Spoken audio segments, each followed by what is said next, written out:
Assalamualaikum class 7. How are you all? I hope you all are fine and safe. And it's our computer lecture and I am your teacher Maimuna Javed. In this lecture we will read chapter number 1 characteristics and evolution of computer and the last topic fifth generation of a computer.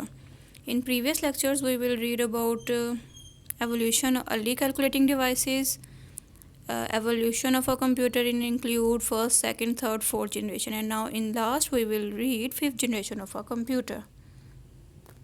This generation is given in your page number 6 and 7. ये 6 and 7 पे given है. Start from here and end it here. And this table is also we will read in this lecture. Now the first fifth generation of a computer refer to the supercomputer and this is the image of supercomputer. ठीक है, fifth generation जो computer है वो super computers को refer करती है. Super computer have very high storage capacity. अब super computer को रेफ़र तो करते हैं बट सुपर कंप्यूटर क्या है? Super computers have very high storage capacity. उनकी बहुत ही ज़्यादा स्टोरेज कैपेसिटी है. हाई स्पीड, बहुत ही ज़्यादा स्पीड है.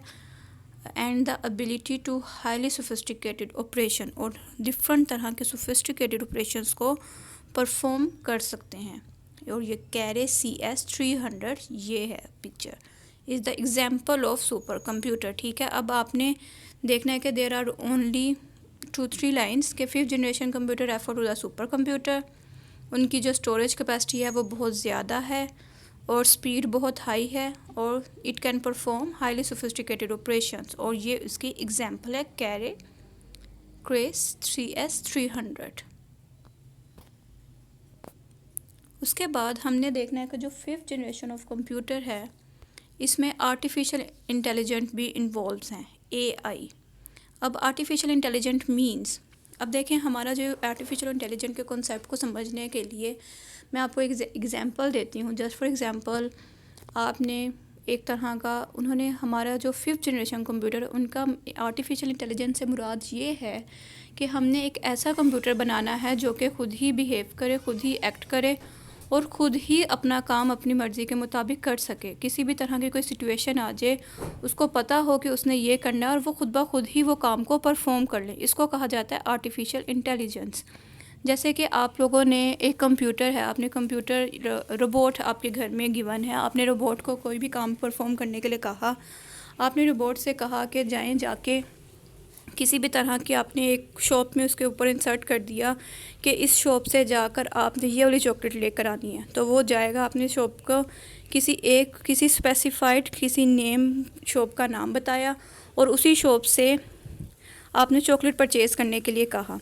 अब आप वो जो रोबोट है और वो सारे फंक्शंस जो है वो उसको बोलेंगे तो नहीं ना, आप उसके अंदर इंसर्ट करेंगे, टाइप करेंगे, किसी भी तरह से बताएंगे. वो उस शॉप पर जाएगा. उस शॉप पर जाने के बाद देखेगा वो शॉप तो उसको मिल गई लेकिन वहाँ पर वो वाली चॉकलेट अवेलेबल नहीं थी. तो वो खाली हाथ ही वापस आएगा क्योंकि वो ऑपरेशन के अलावा उसमें सोचने की समझ ही नहीं कि एक चॉकलेट ही तो है, वो दूसरी दुकान से या दूसरे ब्रांड की चॉकलेट लेकर आ जाए. अगर कोई समझदार समझने वाली चीज़ होती तो वो आसानी से उसको समझ सकता था कि आप दूसरी शॉप से जाकर किसी और ब्रांड की चॉकलेट ले आएँ या उसी शॉप से किसी और ब्रांड की चॉकलेट ले लें.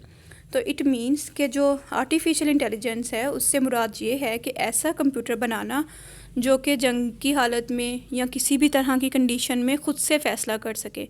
आपने बॉम्ब्स और मिसाइल्स वगैरह को, यानी कि अगर वो देख रहा है कि किसी भी तरह की कोई कंडीशन है वो ख़ुद ही रिएक्ट करे, ख़ुद ही बिहेव करे और वो ख़ुद ही परफॉर्म अपने सोचने समझने की उसमें सलाहियत हो. That's called artificial intelligence. अब हम इसको बुक से रीड आउट करते हैं. Artificial intelligence is a branch of computer science. ये कंप्यूटर साइंस की ब्रांच है. डैट एम्स टू क्रिएट, जिनका मकसद है क्रिएट करना. डैट कैन थिंक, सोचना, behave and react and the same way as human do. यही कि मैंने आपसे कहा कि एक इंसान अगर बाहर चीज़ लेने जाता है, आप खुद चीज़ लेने जाते, रोबोट को ना भेजा होता, आपको पता होता जी हमने चॉकलेट लेनी है, हम दूसरी शॉप से जाकर ले लेते हैं. तो आपने एक ह्यूमन बिहेवियर का एक्ट था ना, इसी तरह से कंप्यूटर भी ऐसा बनाना है जिसका जो बिहेवियर है वो ह्यूमन बिहेवियर हो. The fifth generation computer are expected to overcome the lack of thinking power in the earlier generation. वो जो सोचने समझने की सलाहियत पुराने कंप्यूटर्स के अंदर, पुराने जनरेशन्स के अंदर नहीं है। वो 5th जनरेशन के कंप्यूटर्स की में वो हम लेकर आना चाहते हैं कि 5th जनरेशन कंप्यूटर्स में वो कंप्यूटर इंक्लूड हों जो कि ख़ुद ही सोच समझ सकते हैं। और अब ये जो टेबल है दैट्स वेरी इजी, ये बहुत ही आसान है। देयर्स अ गिवन जनरेशन्स 1 2 1 2 3 4 5, यहाँ पर जनरेशन नेम्स गिवन है, यहाँ पर इनके टाइम ड्यूरेशन गिवन है कि कौन कौन से ईयर से।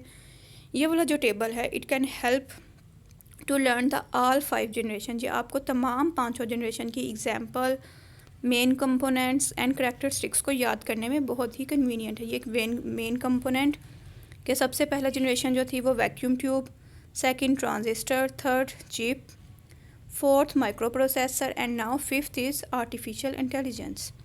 उसके बाद करैक्टरिस्टिक्स हमारे के फर्स्ट जनरेशन कंप्यूटर जो थी वो लार्ज इन साइज़ और स्मॉल स्टोरेज कैपेसिटी थी, बहुत ज़्यादा पावर कंजम्पशन थी, बहुत ज़्यादा एरिया पर इंस्टॉल किए जाते थे, डिफ़िकल्ट टू प्रोग्राम और बहुत ही मुश्किल से प्रोग्राम किए जाते थे। और उसकी जो एग्ज़ाम्पल ये 2 गिवन है, बल्कि मार्क 1 भी इसकी एग्ज़ाम्पल है, यूनिवैक भी इसी की एग्ज़ाम्पल है, ठीक है। उसी तरह जो सेकंड जनरेशन कंप्यूटर थी it's faster than the first generation, और उसी में जो लैंग्वेजेस थी वो इंट्रोड्यूस हुई थी और दीज आर द एग्ज़ाम्पल। उसी तरह थर्ड जनरेशन स्मॉलर साइज, जो साइज़ था वो स्मॉलर हो गया था, different program could be run together. इसमें डिफरेंट तरह के प्रोग्राम्स को इजीली यानी कि इंस्टॉल किया जाता है। इंक्रीज स्टोरेज कैपेसिटी, इनकी स्टोरेज कैपेसिटी ज़्यादा थी और ये इनकी एग्जांपल है। अब fourth generation computer, greater computing power, ये आजकल के जो कंप्यूटर्स भी मोस्टली हम यूज़ करते हैं, जैसे कि उन्होंने भी लिखा हुआ है modern day PCs and laptops and palmtops, ये वही कंप्यूटर को रिफ़र करते हैं और ये उनकी क्वालिटीज़ या करैक्टरिस्टिक्स हैं। उसके बाद लास्ट वाला very high speed and storage capacity, इनकी स्पीड बहुत ही ज़्यादा और स्टोरेज कैपेसिटी भी बहुत ज़्यादा। Ability to carry out sophisticated operation, उसमें एबिलिटी होनी चाहिए सोफिस्टिकेटेड ऑपरेशंस को परफॉर्म करने के लिए। Might overcome the lack of thinking power, और जो थिंकिंग पावर नहीं है पुराने कंप्यूटर में, इनमें वो वाली जो कमी है उसको दूर करना है।